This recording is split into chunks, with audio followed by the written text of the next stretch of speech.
नमस्कार सांग मैंने कादम्बिनी आपण मानकर सांग एवं मोटिवेशनल स्पीकर आज पुणी थे गोटे नुआ भिडियो आपण सामना को आसी जाई अछि सांगने साधारणतः ये दुनिया रे किछि एमिति लोक अछंती जे माने सामना वाला को जे कोनोसी परिस्थिति रे थांतु ना काहे कि जे कोनोसी कार्य पई हेउ ना काहे कि ना कहि पारंती नहीं जहा फल रे एई भली व्यक्ति मानकर यूज अधिका ही थाए बा आपण एमिति मध्य कहि परिबे एई भली लोक मानकर मिस यूज बहुत ही जाय थाए सेथि पई जीवन रे सफल हेबा पई सुखी हेबा पई धनी हेबा पई निजर लक्ष्य हासिल करिया पई हेले ना कहिबा सिखिबा बहुत जरूरी बोली किछि लोक कहितांती जेते बेले कि आउ किछि लोक कहंती जीवन रे सफल सुखी धनी निज लक्ष्य को हासिल करिया पई हेले हाँ कहवा मध्य जरूरी कारण जो व्यक्ति सब बेले ना कहब तार आखपाखर तार अजणतार ही भल लोक मैंने दूरे जाती से आज ये भिडियो रे आमे जानिबा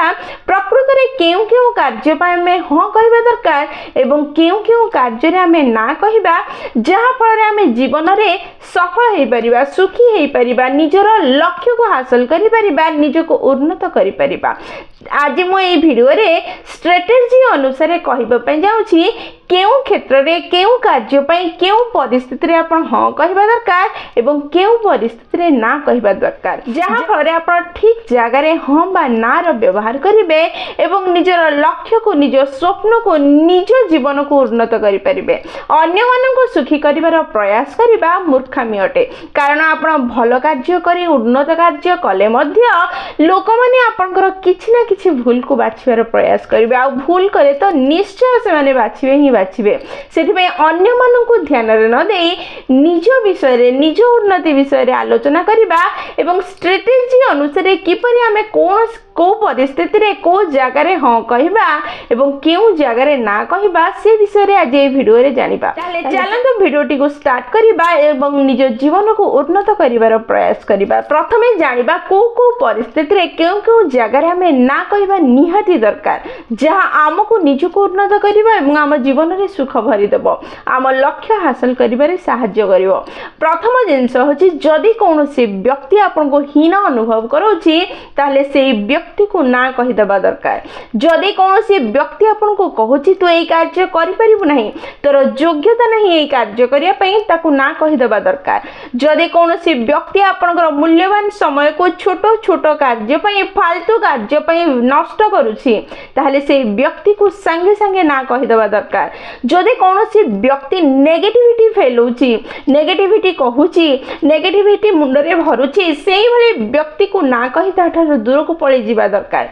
जदी कोनोसी व्यक्ति आपनकर लक्ष्य को छोटो बोली कहूछि आपनकर योग्यता को छोटो बोली कहूछि सेही व्यक्ति को ना कहि देबा दरकार जदी कोनोसी व्यक्ति सह मिसिबा परे आपण निज को लो फील करूछंती से व्यक्ति ठारू दूरे जीवा दरकार जदी कोनोसी व्यक्ति आपनकर सामने रे भलो कहूछि आपनकर पछरे आपनकर गसिप करूछि सेही भली व्यक्ति ठारू निज को दूर को नबा पई ताकू ना कहि देबा दरकार जदी कोनोसी व्यक्ति गसिप पई आपनकर मूल्यवान समय नष्ट करूछि से व्यक्ति को मध्य ना कहि देबा दरकार तेबे जाई आपण जीवन रे निजर उन्नति करि परिबे सफल हेई परिबे उन्नत हेई परिबे क्रांति करि परिबे जदि ए फालतू कार्य पई ए फालतू लोक मान को हां कहिबे ताले आपन पाखे थिबा सीमित समय नष्ट हेई जिवो आपण निज पई किछि कार्य करि परिबे नाही निज देश पई किछि कार्य करि परिबे नाही निजर उन्नति करि परिबे नाही निज लक्ष्य को हासिल करि परिबे नाही समय अत्यंत मूल्यवान अटे ताको ठीक रूपे व्यवहार कले ही हमें उन्नत हेई परिबा जदि फालतू लोकंक पई फालतू कार्य पई आपण समय नष्ट करिवे ताले निजर उन्नति केबे भी करि परिबे नाही निजको सुखी मध्य करि परिबे नाही तेनो जेते बेले भी ए सब परिस्थिति आसुची सेतबे सेई सब को ना कहिबा सिखिबा निहाती दरकार ताले चलंतु जानिबा केउ परिस्थिति रे केउ कार्य पई हमें हां कहिबा निहाती दरकार जदि आपनकर उन्नति पई कड़ा कथा हेले मध्य जदि केही कहूची से कथा रे हां मारिबा दरकार जदि कोनोसी भल बंधुता प्राप्ति हेबो एवं ता पई टिके कठिन परिश्रम करिया पड़ुची सेई कार्य करिया पई हां कहिबा दरकार जदि कोनोसी ग्रुप रे आपण अछंती सेई ग्रुप आपन को बोर्ड लागुची भल लागुनी ता परे मध्य सेई ग्रुप रो जो शिक्षा मिलुची ता आपनकर जीवन रे उन्नति करिया पई किछि नुवा शिखिया पई मिलुची किछि भल करिया पई मिलुची ताले सेई ग्रुप रे रहिबा पई हां कहि देबा दरकार देशर उन्नति ପାଇଁ କିଛି କାର୍ଯ୍ୟ କରିବା ପାଇଁ ପଡୁଛି ହଁ କହିଦେବା ଦରକାର। କାହାର ଭଲ ହେବ, କାହାର ଜୀବନ ବଞ୍ଚିବ, କାହାର ଉନ୍ନତି ହେବ, ଏମିତି ଯଦି କିଛି କାର୍ଯ୍ୟ ଅଛି ତା ଦ୍ୱାରା ଯଦି ଟିକେ ଆପଣଙ୍କର କ୍ଷତି ବି ହେଇଯାଉଛି ତେବେ ବି ହଁ କହିଦେବା ଦରକାର। ଯଦି ଲଙ୍ଗ ଟର୍ମ ପାଇଁ କିଛି ଭଲ ହେବ କିନ୍ତୁ ବର୍ତ୍ତମାନ ସେଇ କାର୍ଯ୍ୟ କରିବା ପାଇଁ ଟିକେ ଅସୁବିଧା ହେବ ତେବେ ହଁ କହିଦେବା ଦରକାର। ଯଦି କାହାକୁ ଗର୍ବର ସହ ଆପଣ କହିପାରିବେ କି ମୁଁ ଏଇ କାର୍ଯ୍ୟ କରୁଛି ତାହେଲେ ସେଇ କାର୍ଯ୍ୟ କରିବା ପାଇଁ ହଁ କହିଦେବା ଦରକାର। ଯଦି ଆପଣଙ୍କର ହୃଦୟକୁ ଶାନ୍ତି ମିଳିଲା ଭଳି କିଛି କାର୍ଯ୍ୟ ଅଛି, ଆପଣଙ୍କର ଅନ୍ତରାତ୍ମାକୁ ତୃପ୍ତ କଲା ଭଳି କିଛି କାର୍ଯ୍ୟ ଅଛି, ତାହା କଠିନ ହେଉ ପଛକେ ସମୟ ଲାଗିଲେ ମଧ୍ୟ ହଁ କହିଦେବା ଦରକାର। ଯଦି ମାନସିକ ଶାନ୍ତି ବଢ଼ଉଛି, ଯଦି ଭଗବାନଙ୍କ ସହ ଯୋଡ଼ି ହେବା ପାଇଁ କିଛି ରାସ୍ତା ମିଳୁଛି ସେଇ କାର୍ଯ୍ୟ କରିବା ପାଇଁ ହଁ କହିଦେବା ଦରକାର। ଏଇସବୁ କିଛି ପରିସ୍ଥିତି ଅଛି ଯେଉଁଠି ଆମେ ନିଜ ଷ୍ଟ୍ରାଟେଜିକୁ ୟୁଜ୍ କରି ହଁ ବା ନା ବ୍ୟବହାର କରିପାରିବା। କୌଣସି ଜିନିଷରେ ସଫଳ ହେବା ପାଇଁ, ଶାନ୍ତିରେ ରହିବା ପାଇଁ, କ୍ରାନ୍ତି କରିବା ପାଇଁ କେବଳ ହଁ କହିବା ବା କେବଳ ନା କହିବା ଠିକ୍ ନୁହେଁ। ଷ୍ଟ୍ରାଟେଜି ଅନୁସାରେ ଦେଖି, ସିଚୁଏସନକୁ ଦେଖି ଆପଣ ହଁ କହିବେ କି ନା କହିବେ ତାକୁ ଆଲୋଚନା କରିବେ ଏବଂ ହଁ ନା କହିବେ, ତେବେ ଯାଇ ଆପଣ ଜୀବନରେ ସଫଳ ବା ସୁଖୀ ହୋଇପାରିବେ। କେବଳ ଯିଏ ହଁ କହୁଛି ତାକୁ ବେଶୀ ୟୁଜ୍ କରିଥାନ୍ତି ବା ମିସୟୁଜ୍ କରିଥାନ୍ତି ଲୋକମାନେ। ଛୋଟ ଛୋଟ କାର୍ଯ୍ୟ ପାଇଁ ତାର ବ୍ୟବହାର କରନ୍ତି। ଯେଉଁ ସବୁ କାର୍ଯ୍ୟ ନିଜେ ବି କରିପାରିବେ ସେଇ କାର୍ଯ୍ୟକୁ କରିବା ପାଇଁ ଆପଣଙ୍କ ପାଖକୁ ଆସନ୍ତି, କାରଣ ସେମାନେ ଜାଣନ୍ତି ଆପଣ ବହୁତ ସହଜରେ ହଁ କହିଦେବେ ବା ବହୁତ ସହଜରେ ଆପଣ ରାଜି ହେଇଯିବେ। ସେଥିପାଇଁ ପ୍ରତ୍ୟେକ ଛୋଟ ବଡ଼ ଫାଲତୁ ଜିନିଷ ପାଇଁ ହଁ କହିବା ବନ୍ଦ କରନ୍ତୁ। ଅନ୍ୟମାନଙ୍କୁ ଖୁସି କରିବା ବନ୍ଦ କରନ୍ତୁ, ଯାହାଫଳରେ ଆପଣ ନିଜର ସୀମିତ ସମୟକୁ ମୂଲ୍ୟବାନ କାର୍ଯ୍ୟରେ ଲଗାଇ ପାରିବେ। ନିଜ ଉନ୍ନତି କରିବା ଭଳି କାର୍ଯ୍ୟରେ ଲଗାଇ ନିଜକୁ ଉନ୍ନତ କରିପାରିବେ।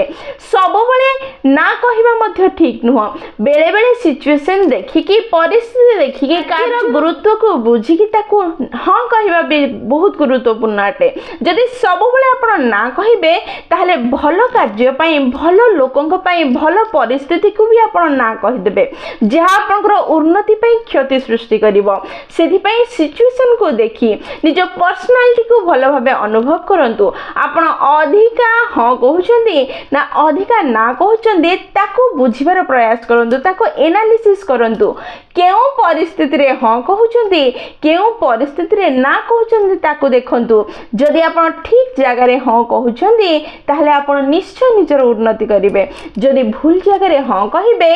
ନିଜର କ୍ଷତି ନିଶ୍ଚୟ ଆପଣ କରି ବସିବେ। ସେଥିପାଇଁ ଭାବି ଚିନ୍ତି ହଁ କିମ୍ବା ନା କହିବାର ଷ୍ଟ୍ରାଟେଜିକୁ ବ୍ୟବହାର କରିବାର ପ୍ରୟାସ କରନ୍ତୁ। ଯଦି ଆପଣ ଫ୍ରଷ୍ଟ୍ରେଟ୍ ହେଇଯାଇଛନ୍ତି, ଆପଣ କିଛି ସମୟ ଶାନ୍ତିରେ ରହିବା ପାଇଁ ଚାହୁଁଛନ୍ତି, ପୁରା ଶାନ୍ତ ପରିବେଶରେ ରହିବା ପାଇଁ ଚାହୁଁଛନ୍ତି, ତାହେଲେ ଭିଡ଼କୁ ଗହଳିକୁ ନା କରିଦିଅନ୍ତୁ, ଦେଖିବାକୁ ନା କରିଦିଅନ୍ତୁ, ଇଣ୍ଟରନେଟକୁ ନା କରିଦିଅନ୍ତୁ। ଆପଣ ନିଜ ମନକୁ, ନିଜ ଅନ୍ତରାତ୍ମାକୁ ଯାହା ଭଲ ଲାଗୁଛି, ଯଦି ତାହା ଧର୍ମ ଅନୁସାରେ ଠିକ୍, ଯଦି ଆପଣଙ୍କୁ ଲାଗୁଛି ତାହା ଠିକ୍, ତାହେଲେ ତାକୁ ହଁ କରନ୍ତୁ। ନାଇଁ, ଯଦି ଆପଣଙ୍କ ଅନ୍ତରାତ୍ମାକୁ ଶାନ୍ତି ଦେବ ନାହିଁ, ବିଚଳିତ କରିବ, ତାକୁ ନା କରିଦିଅନ୍ତୁ। ଏହା ନିଶ୍ଚୟ ଆପଣଙ୍କୁ ସଫଳ କରିବ, ସୁଖୀ କରିବ, ନିଜ ଲକ୍ଷ୍ୟ ହାସଲ କରିବାରେ ସାହାଯ୍ୟ କରିବ। ଦୁନିଆକୁ ସନ୍ତୁଷ୍ଟି ଦେବା ପାଇଁ, ଦୁନିଆକୁ ଖୁସି କରିବା ପାଇଁ ନିଜର ମୂଲ୍ୟବାନ ସମୟ ନଷ୍ଟ କରନ୍ତୁ ନାହିଁ, କାରଣ এই ଦୁନିଆର ଲୋକମାନେ ଏତେ ସ୍ୱାର୍ଥପର, ଏତେ ବିଚିତ୍ର, ସେମାନଙ୍କ ପାଇଁ ନିଜ ଜୀବନ ଦେଇଦେଲେ ମଧ୍ୟ